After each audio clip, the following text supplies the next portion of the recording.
Well, I told you so's don't get much bigger than this. Ironheart has finally been inflicted on the world after gathering dust in the Marvel vault for the better part of 3 years, and by golly, I can see why they tried so hard to bury this thing.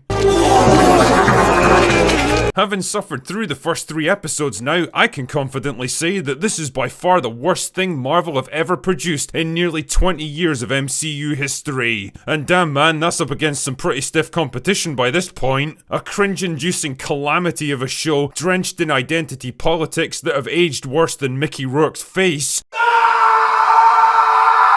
Weighed down by hammy acting and nonsensical dialogue, a protagonist who's willing to lie, cheat and steal just to repeat something that's already been done decades ago, a moral compass that changes depending on who it's applied to, and characters so obnoxiously cliched and stereotypical that they feel like a parody of corporate social justice programs. In short, Ironheart is a creative, logical and probably financial disaster, and the worst possible thing that could happen to Marvel in a year when it's already staring down the barrel of 3 high-profile flops. Let's get this over with quick, because I don't want to waste any more time on this trash than I absolutely have to. So the show picks up with nobody's favourite character, Riri Williams, a grad student at MIT who's been busted helping other students cheat on their exams for money. Riri's angry because she wants more resources to make Iron Man tech available to everyone and become even more famous than Tony Stark, who apparently only succeeded because he was a billionaire. What the fuck?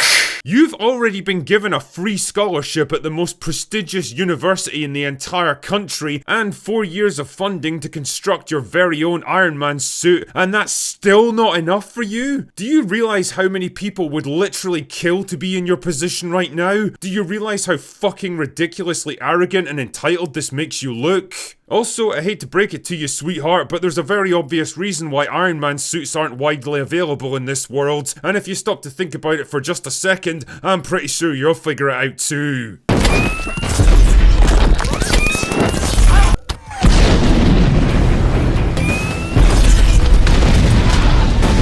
Anyway, when Riri rightfully gets expelled for causing massive property damage and subverting the school exam system, she does the logical thing and steals the Iron Man suit that she already built with university funding and takes it for herself. Son of a bitch!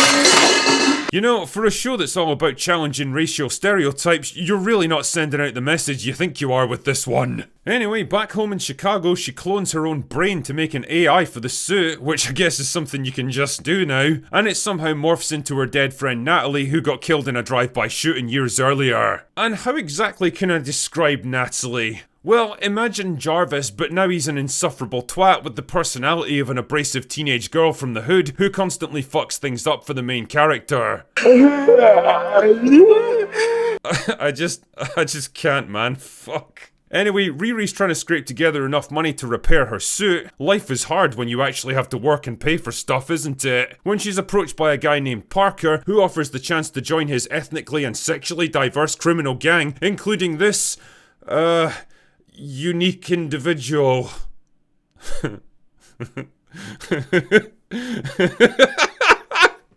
What even is this show, man? In return for using her Iron Man suit to help them steal from people, she'll get all the money and resources she needs. And because stealing and breaking the law is only bad if other people do it, Riri immediately accepts his offer. Like, you realise you could just take this kind of technology to any major tech firm in the country and they'd give you so much cash you could swim in it, right? Or how about Wakanda? They seem like they'd be more than happy to have someone of your talents on boards. But nah, it's better to throw your hand in with a bunch of retarded criminals you've never even met before, led by a man so obviously shady he's literally wearing a villain's pantomime cape, on the vague promise of financial rewards later. What, are you retarded? Oh yeah, and she also hooks up with a black market arms dealer who for some reason is a total pussy that immediately caves into her demands, gives her everything she wants and acts like a complete simp for the rest of the show. Oh shit, here we go again.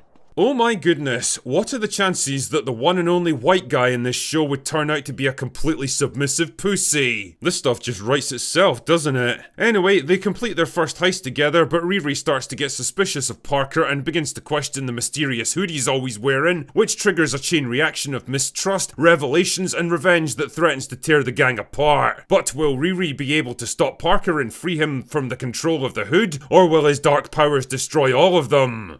The answer, of course, is who the fuck cares? Watching the first 3 episodes of this absolute dross was like some weird exercise in self-flagellation. It truly is something unique in the MCU, combining the worst aspects of everything we've come to hate about this franchise. The pandering and heavy-handed racial politics of Falcon and the Winter Soldier, the trite and predictable girl bossing of the Marvels and Wakanda Forever, the moral flexibility of Black Widow, where doing horrible things is just fine if you happen to tick the right diversity boxes, and the cringe-inducing attempts at humour of, well, everything they've done since Endgame, really. This thing makes Robin in the Hood look like a masterpiece of urban fantasy. Parker's gang is the most laughable collection of hapless retards I've seen assembled on screen since Zack Snyder last made a movie. Riri has all the charm and likability of Rachel Zegler, only without the singing ability. The show even makes a point of her not wanting to diss Tony Stark, implying that she actually could and should verbally destroy him, but chooses not to in her magnanimous wisdom.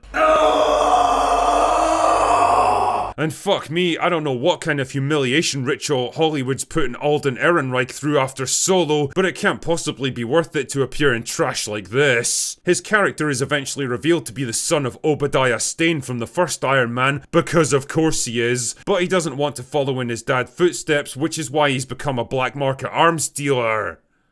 Wait, what? Also, you can absolutely tell this show was commissioned during a very different time in American culture, from the murals of dead community members, to the Black Lives Matter posters, to the constant reminders that things are just so much harder for people like Riri because of how she was born. It's actually kinda crazy now to think that stuff like this was once shockingly close to becoming the norm in cinema. But that was then, and this is now, and the cultural zeitgeist has well and truly moved on, leaving behind shows like Ironheart as dated relics of a time most people would rather forget. If there's anyone from Marvel who happens to be watching this video and you're wondering why all your new projects are failing and your franchise is falling apart, well, the answer is right here in front of you. It's because of shit like Ironheart. Preachy, unimaginative, derivative, low-effort crap, recycling ideas that have already been done far better, only with a DEI paint job slathered all over it. It's the very worst of everything audiences dislike about your brand now, and it's the reason you're probably gonna have 3 failed movies in a row this year. I don't know what it would have cost to shit-can Ironheart forever, but trust me, it absolutely would have been worth it.